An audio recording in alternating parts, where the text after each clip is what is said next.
Today we're doing a little bit of behind the scenes to show the continuation of my beautiful client here who has a more extreme case of seborrheic keratosis, who has been turned away multiple times over the last couple of years. What were some of the reasons that they told you that they couldn't treat you, Shawn? Cosmetic.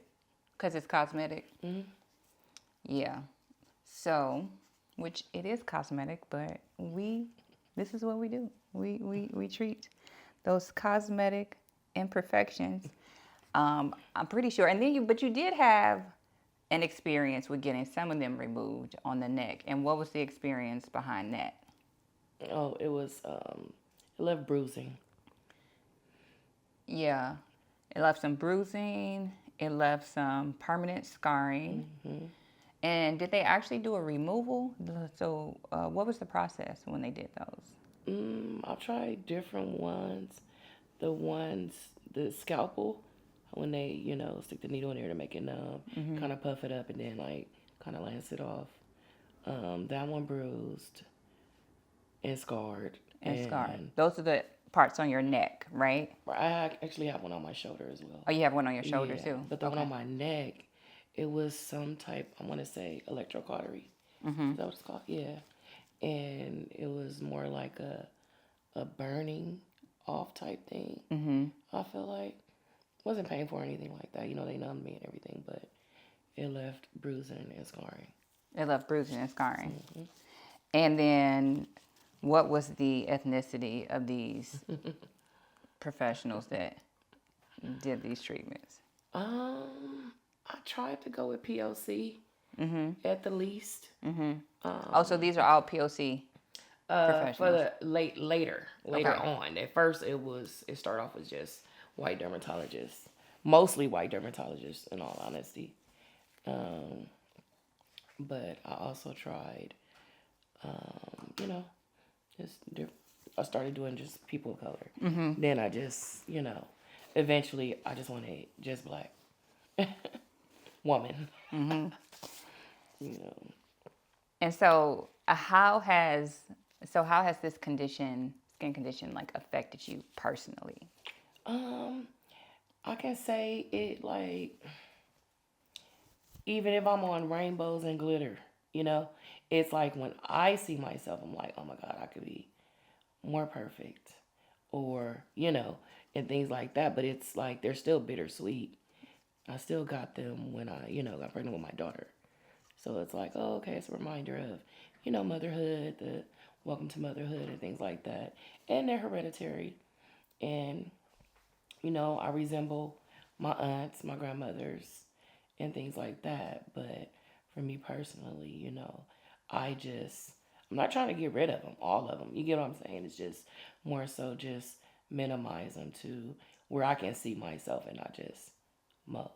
And not see those. Mm-hmm. In your family, you said that you have a history of them. Mm-hmm. Where is like your case compared to some of your other relatives that have this imperfection? If you ask me, I have the worst case because I'm the youngest. Okay. Everyone else got theirs when they were older, like past 50. Okay. And I got mine at 30. And are theirs as prominent, as dark, as thick, and do they have them over most of their body? Theirs are almost like mine, but their skin tone's darker. So to me, they're not as prominent, but they still have, multiples, but not as much as I do. Okay. I feel like, yeah.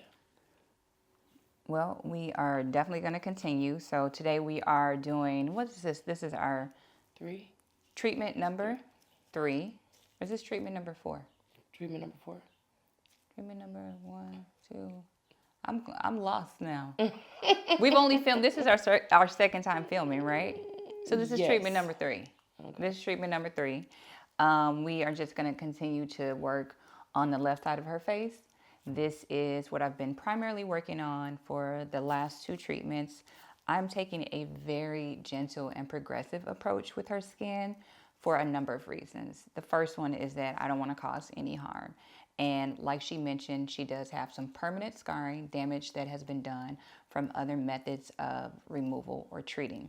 So by doing her treatments in smaller increments and using a gentle progressive approach, I'm able to assess her skin as it heals. I don't want to induce any hypopigmentation, and I want to try to pull out as much of that pigment as possible. And so this allows me to see how she's healing, which she's been healing really, really fast. I think we are on an average of 6 to 7 days for us to see the changes in her skin, which is absolutely great.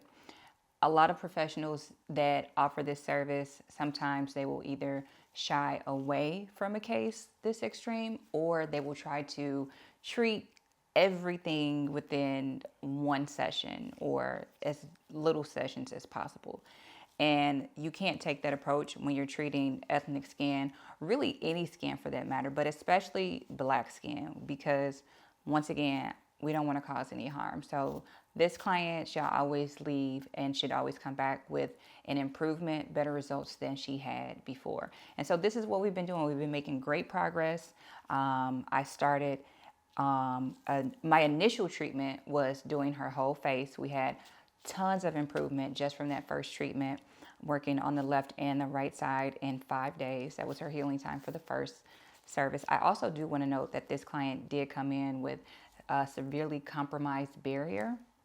And so this is the reason that I have chosen to spot treat these areas, because sometimes that numbing cream will burn when it touches the normal parts of her skin. So this allows me to provide a very precise treatment without further compromising that normal tissue. But her skin barrier has actually improved a lot since she first came in and saw me. We've been working on utilizing some occlusives that have been really good to help her barrier, so she's not feeling that much activity or burning sensation, just even in the regular, washing her face on the daily basis and applying different topicals and products and things like that. So once again, this allows me to be really precise with her service today and not continue to aggravate or compromise that normal barrier. And so I'm going to go through today. I'm going to use a little technique that I generally don't do, but because we have so much buildup and we've brought this down so much, I want to kind of help to, accelerate that turnover and accelerate that healing process in the skin. So in some of the thicker ones, I will use just a very gentle rubbing technique. But once again, the biggest thing about treating imperfections is that you want the skin to stay intact. You want these imperfections to stay intact with the client's skin as long as possible. The longer that they remain intact, the clearer the skin will heal. So I don't want to do anything that's going to really aggravate, and I don't want the client to do anything that's going to aggravate or try to speed it up. If you're not patient, if you're at home and you're picking, or you're being abrasive, you're using abrasive washcloths or cleansing gloves that are abrasive, or any types of brushes meant to provide like an exfoliation factor to the skin, you are going to dislodge those imperfections much sooner than they should dislodge. And then that's when you're going to increase the risk of, it not going through the full healing process or leaving that hyper or hypopigmentation. So once again, like I said, she's been doing really well with her healing. We're seeing about an average of 6 to 7 days. Her first timeline was exactly 5 days when she saw these imperfections flake off. So today I'm going to do just a little bit extra while I'm actually performing the service so that we can kind of help that just a little bit. I'm going to work a little bit lower. This is the first time that I'm going down on her neck. I have not really worked below like the jawbone. I haven't gone beyond that. So I've been focusing on this and up so far. So I am going to tap a little bit lower today because some of those are really tiny. Then once we get deeper down in her neck and her décolleté, then they start to become a little bit more prominent in size again. But I'm going to go ahead and do that so we can extend that, because the last thing that I want her to see is a really nice clear palette and then seeing those imperfections starting right there below her jawline. So I want to extend this down a little bit for her. And then I'm going to go over to the right side. And on the right side, I haven't addressed that side yet. since the first initial treatment. Once again, it's because I've been wanting to see her healing process, and also I wanted her to really see the big change without kind of working on both sides. I wanted her to see the change on one side, which so far, how has the change been for you? Like when you look in the mirror or other people, what are they saying like when they're seeing your face? My face is actually smooth. My face hasn't been smooth in years. Like, you know, when I'm washing it, putting moisturizer on and stuff like that, like the texture is totally different. And it seems that more people are noticing. And again, I'm not telling anybody anything. Mm-hmm. I just, you know, just been looking for responses and things like that, mm-hmm. or whatever. But it's for me, it's the texture for sure. Mm-hmm. I mean, of course, there's a look as well. Mm-hmm. You know, I feel like it's like starting to see more of my face. All right, yeah, it definitely looks good. I'm definitely so excited, so excited. And so we are about to get started. So I am going to get started working on my client today.